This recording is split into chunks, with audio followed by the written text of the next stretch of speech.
Əgər bir qardaşın valideynləri razı deyilsə, məsəl üçün, hər hansı bir bacını almağa, amma bacının valideynləri razıdırsa, bu qardaş nə etsin? Nə nəsiyyət edərsə onu etməyə? Valla onu deyərdim ki, bilirsiniz, valideyn haqları böyükdür, çoxdur. Yəni, valideyn iki tərəfli şəkildə valideynlər razı deyilsə, biri razıdır, yəni qız tərəf razıdır. Hər iki tərəf. Yəni, bir tərəfin razı qalmağı, bir tərəfin razı qalmamağı naqisdir. Naqislikdir, bu nöqsandır.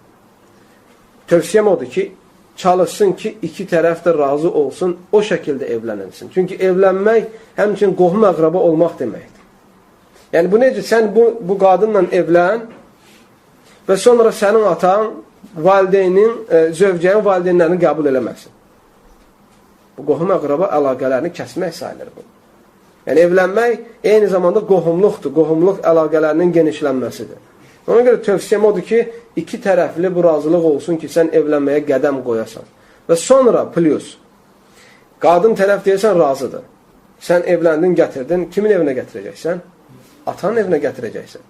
Onlar hər gün bu qadına söz atsalar, dil atsalar, incitsələr, əziyyət versələr, bu qadın sənin razı olmayan valideynlərin yanında hüzur tapa bilər, xoşbəxt ola bilər. Sən gərək sonra valideyninə qarşı asi çıxasan, ya zövcəni boşayasan, ya da zövcəni götürüb valideynlərini tərk edib gedəsən. Ona görə müəyyən vasitələrdən istifadə etmək lazımdır ki, onları qane edəsən. Onları qane edəsən. Çünki valideynlər bəla harda olur? Cahil olanda. Əgər valideyn istəyirsə ki, oğluna varlı adamın qızını alsın, vəzifəli adamın qızını alsın, adı sanı olan adamın qızını alsın, onun axtardığı şey bu olarsa, heç qızın özü də önəmli deyil bəzi valideynlər üçün.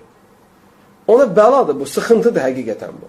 Lakin onunla bərabər onları razı salmağa çalışmalı, tövsiyəm budur. Allahu aləm.